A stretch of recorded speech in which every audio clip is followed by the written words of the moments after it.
अपनी गाड़ी को भगवान के हाथों में सौंप दीजिए। भगवान को पता है मंजिल कहाँ है, पहुंचा देंगे। तो सब चर्चा कर रहे थे, देवता ब्रह्मा जी शंकर जी बैठ करके चर्चा कर रहे थे। देवता बोले कहाँ जाए भगवान को ढूंढने। कोई कहता है साकेत में है तो साकेत चले क्या, कोई कहता वैकुंठ में है वैकुंठ जाए, कोई कहता नहीं नहीं नहीं गोलोक धाम में है तो गोलोक धाम में जाए क्या। तो एक बोला नहीं नहीं क्षीर सागर में मिलेंगे, कहाँ जाए। तो भगवान शिव जी कहते हैं कहीं जाने की जरूरत नहीं। तो ब्रह्मा जी बोले तो फिर मिलेंगे कैसे। बोले यहीं प्रकट होंगे कैसे। बोले हृदय में प्रेम जगाइए। हमारे हृदय में एक बार प्रेम आया तो एक बार हमारे सामने प्रकट होकर के आए थे, इसीलिए हमें पता है। शिव जी कहने लगे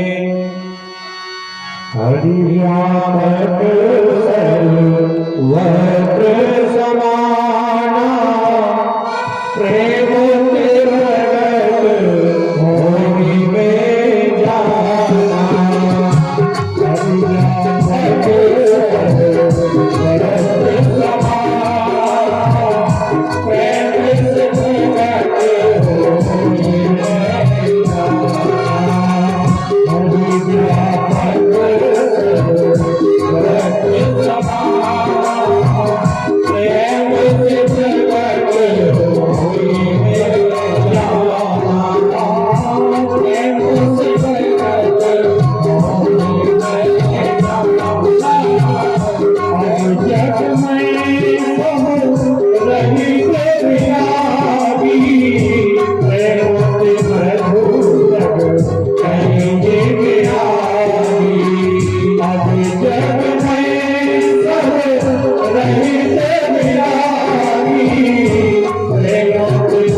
जाने की जरूरत नहीं है।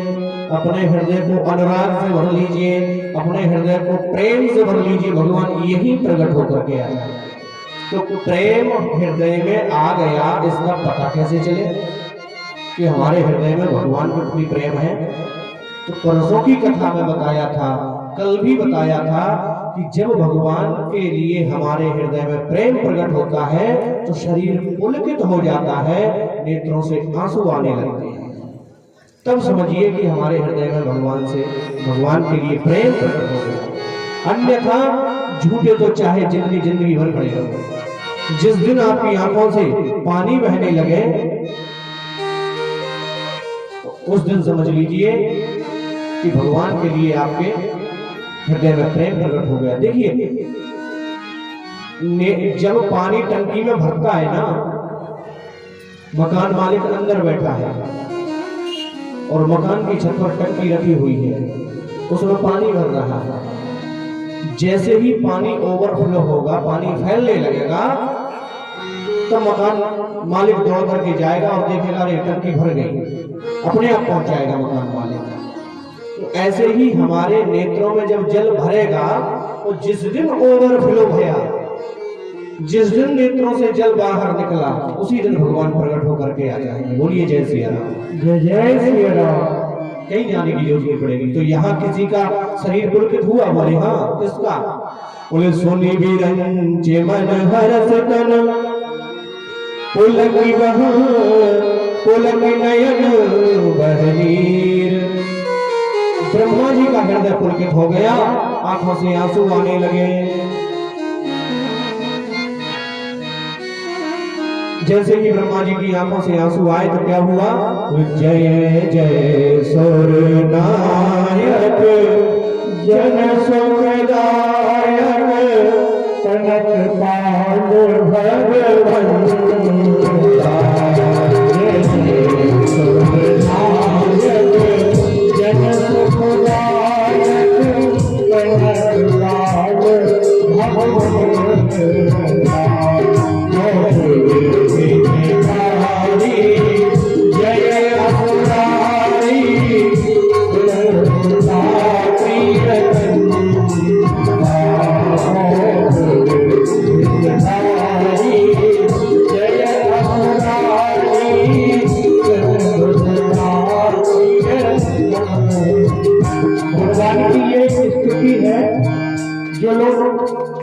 सुनकर के गा सकते हैं या जिनको याद है बड़े प्रेम से हमारे साथ में गाइए। भगवान की बहुत प्यारी स्तुति है ये। पालन सुर धरनी अवरुद्ध करनी मनोरम जाने को पालन सुर धरनी अवरुद्ध करनी मनोरम जाने जो है दिखवाला दीन दयाला करहु मनोरम जय जय अवधानी सर्वगतवासी ज्ञान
देवताओं ने बड़ी सुंदर स्तुति करी।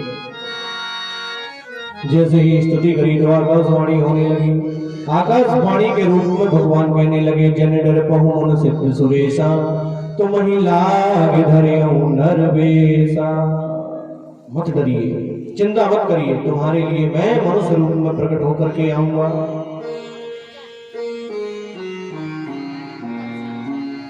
भगवान ने आश्वासन दिया तो धर्म और धरणी दोनों सुखी हो गए। देवता अपने अपने धाम को चले गए।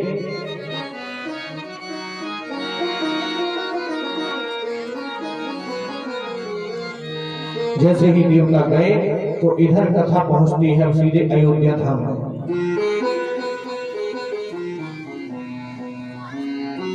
अयोध्या का एक नाम और है, जिसे कहते हैं अवध। जहां किसी का वध ना हुआ हो उसे कहते अवध।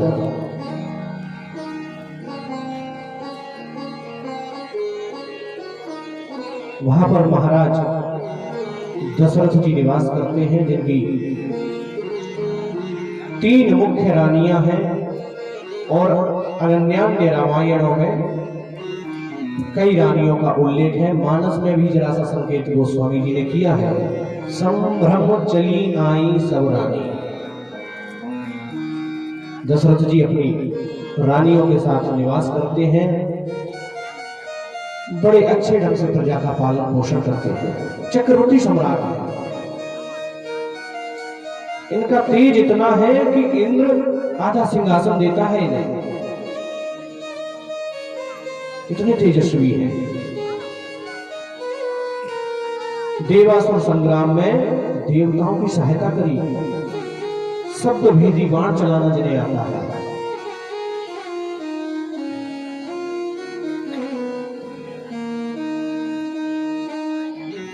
सिंहासन पर एक दिन बैठे,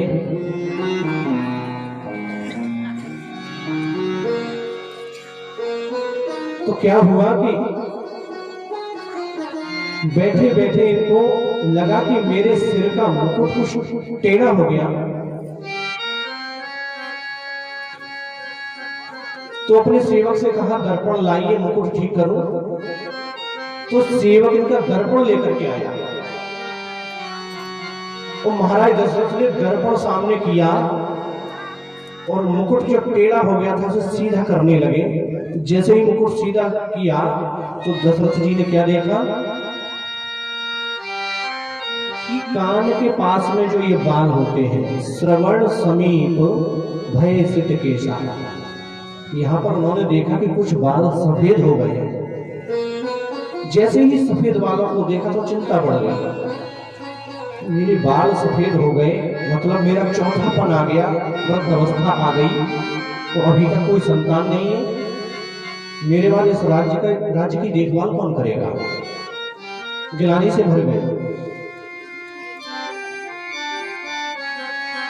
अब देखिए यहाँ पर दशरथ जी के बाल यहाँ सफेद हुए, तब उन्होंने जान लिया कि बुढ़ापा आ गया, चौथी अवस्था आ गई। आजकल तो भगवान ही मालिक है, बचपन में ही बाल सफेद हो जाते हैं। क्यों हो जाते हैं? खान पान बिगड़ गया, रहन सहन बिगड़ गया। गिलानी से भर गए दशरथ जी।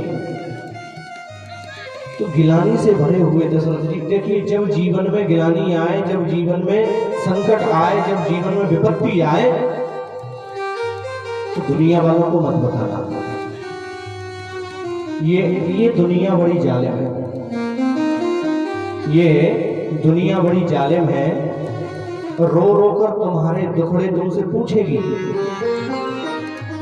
और जब पूछ लेगी तो हंस हंस कर दूसरों को बताएगी। दुनिया के सामने मत रोना। तो फिर कहां जाए? तो जब भी विपत्ति आए, संकट आए, या तो भगवान के दरवाजे पर चले जाना या अपने गुरु के दरवाजे पर चले जाना।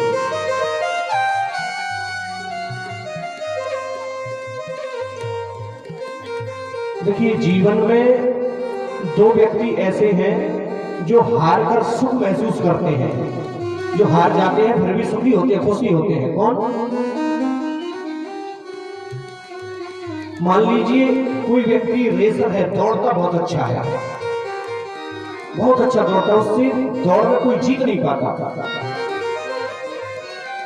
लेकिन जिस दिन उसका बेटा उसको दौड़ में हरा देता है तो पिता बहुत खुश होता है कि आज मेरे बेटे ने मुझे हरा दिया, मेरा बेटा बड़ा अच्छा दौड़ता है।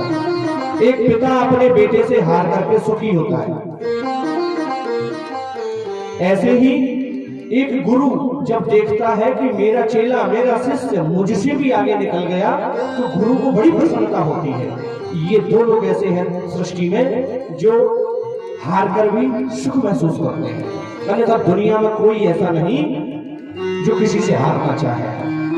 इसलिए जब भी विपत्ति आए, संकट आए, या तो ईश्वर के दरवाजे को खटखटाना अथवा गुरु के दरवाजे को खटखटाना, तीसरे कहीं मत जाना। कहीं जाओगे तो हंसी के पात्र बनोगे। दशरथ जी ने भी वही किया। गोस्वामी जी की लेखनी कह रही है, एक बार पति मन माही, एक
से 17 किलोमीटर दूर है वशिष्ठ जी का आश्रम। पैदल गए, चक्रवर्ती सम्राट गुरु के दरवाजे पर पैदल गए, जाकर के गुरु के चरणों में प्रणाम किया। गुरु से कुछ छिपाना नहीं चाहिए, जो भी कर्म हम कर रहे हैं गुरु को बता देना चाहिए। अच्छा हो रहा है तो और अच्छा होने लगेगा, गलत हो रहा है तो उसमें सुधार हो जाएगा। दशरथ जी ने यही किया, निज दुख सुख सब गुरु ही सुनाए। जो अच्छा था जो बुरा था सब गुरु जी के चरणों में परोस दिया। गुरु जी ने धैर्य धारण कराया, महाराज चिंता ना करें, तुम एक पुत्र की बात कर रहे हो, धर्म धीर हुई है सुत चारी। मैं कहता हूं 4-4 बेटे होंगे, चिंता क्यों करते हो।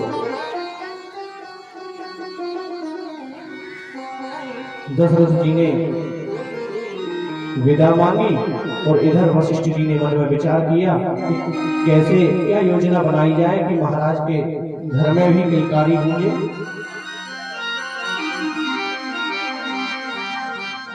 तो वशिष्ठ जी ने श्रृंगी ऋषि को निमंत्रण भेजा। देखिए अब यहाँ पर भी एक बड़ी अच्छी बात आई। वशिष्ठ जी विद्वान नहीं थे क्या? यज्ञ चाहते तो वशिष्ठ जी भी कर सकते थे, लेकिन नहीं, वशिष्ठ जी संकेत दे रहे हैं कि जो जिस क्षेत्र में पारंगत है उसी को बुलाया जाए। हमारे पास आप आए, पंडित जी राम कथा कर दो, हमने कह दिया कर देंगे। कुछ समय बाद आप आओ, पंडित जी मुहूर्त निकाल दो, हम वो भी कहने लगे निकाल देंगे। कुछ समय बाद फिर आओ, बोले पंडित जी महामृत्युंजय करवाना है, हमने कह दिया कर देंगे, किसी चीज की मना ही नहीं कर रहे। वशिष्ठ जी ने देखिए श्रृंगी ऋषि को उचित समझा, और हम अपने आप को देखें तो हर क्षेत्र में अपने आप को पारंगत समझते हैं। जो जिस क्षेत्र का अधिकारी है उसी को उसका अधिकार दिया जाता है। तो श्रृंगी ऋषि को बुलाया वशिष्ठ जी ने, और पुष्टि यज्ञ के लिए श्रृंगी ऋषि से कहा, और श्रृंगी ऋषि ने आनंद इत्यादि, आनंद रामायण आध्यात्मिक रामायण इत्यादि में वर्णन आता है कि श्रृंगी ऋषि ने पुत्रेष्टि यज्ञ अयोध्या में नहीं किया, गुरु के आश्रम पर किया। यज्ञ किया तो देखिए यज्ञ की महिमा। जब एक जानकार, जब एक अधिकारी, जब एक श्रेष्ठ व्यक्ति कोई काम करे उसका परिणाम क्या होता है। श्रृंगी ऋषि ने जैसे ही यज्ञ किया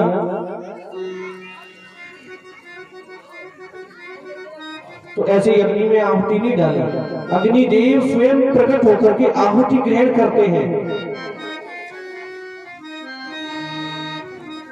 श्रृंगी ऋषि वशिष्ठ बुलावा, श्रृंगी ऋषि वशिष्ठ बुलावा, यज्ञ करावा, यज्ञ करावा, श्रृंगी ऋषि वशिष्ठ बुलावा,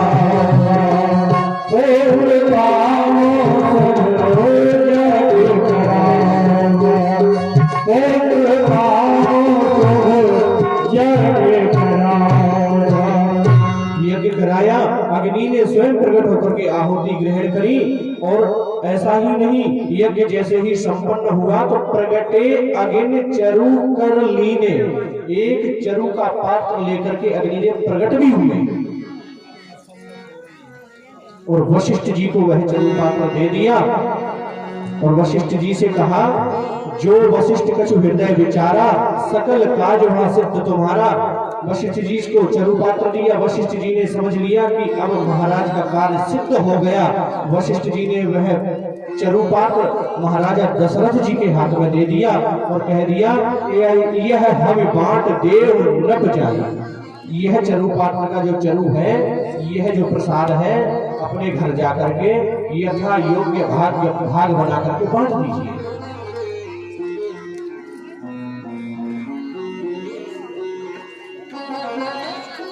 दशरथ जी उस पात्र को लेकर के गए,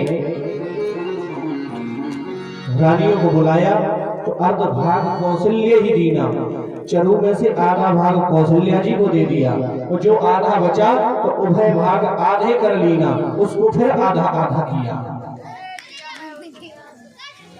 उसमें से एक भाग लेकर के कैकेयी कह नृप सो दयम, एक भाग कैकेयी को दे दिया। अब जो आधा भाग बचा था, मुनि जन कहते हैं, संत जन कहते हैं, संतों के भाव है कि उस आधे भाग को सुमित्रा को दिया, लेकिन एक किलिंजिक नाम की अप्सरा थी जो श्राप के कारण गिद्धनी बन गई थी, वह उस भाग को लेकर के भाग गई और पवन देव ने उस गिद्धनी से उस खीर को छीन लिया और गंधमादन पर्वत पर अंजना मैया तपस्या कर रही थी, वहां पर उस पात्र को डाल दिया। अंजना मैया ने उस प्रसाद को खाया, उस प्रसाद से हनुमान जी महाराज का जन्म हुआ। एक कथा के अनुसार यूं आता है, हनुमान जी महाराज के जन्म के बारे में एक कथा इस प्रकार है कि जब भगवान ने नारद जी को बंदर का मुख लगा दिया था, ध्यान देना, तो शंकर जी ने भी कहा कि आपके भक्त नारद जी भी हैं, आपने उनको बंदर बना दिया, हम भी आपके भक्त हैं, हमको भी बंदर बना दीजिए,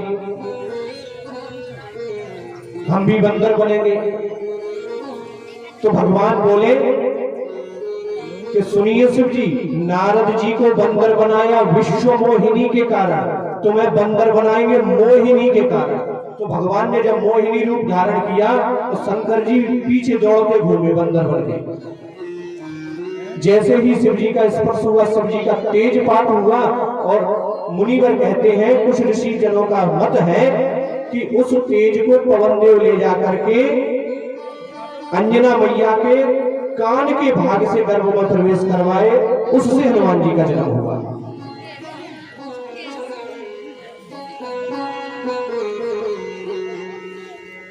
तो आधा भाग कौशल्या जी को दिया, आधे में से आधा किया, एक भाग कैकेयी को दिया, एक भाग वह गिद्धनी लेकर के भागी जो अंजना के गर्भ तक पहुंचा प्रसाद। तो कौशल्या जी ने अपने भाग में से आधा और कैकेयी ने अपने भाग में से आधा करके सुमित्रा के हाथ में रख दिया। सुमित्रा की आंखों में आंसू आ गए। सुमित्रा जी कहती हैं, अगर मेरे जुड़वा बच्चे हुए, तुम दोनों ने आधा आधा भाग दिया है, तो आज मैं शपथ लेती हूँ कि कौशल्या जी, आपने जो भाग दिया है उस भाग का बेटा सदैव आपके बेटे की सेवा में लगा दूंगी, और हे कैकेयी मैया, आपने जो भाग दिया है उससे जो बेटा होगा उसको मैं सदैव आपके बेटे की सेवा में लगा दूंगी। सुमित्रा मैया ने कहा। तो जैसे ही तीनों ने प्रसाद खाया तो महल में खुशियां गूंजने लगी, महल खुशियों से भर गया। क्या हुआ? एही मेरे गर्भ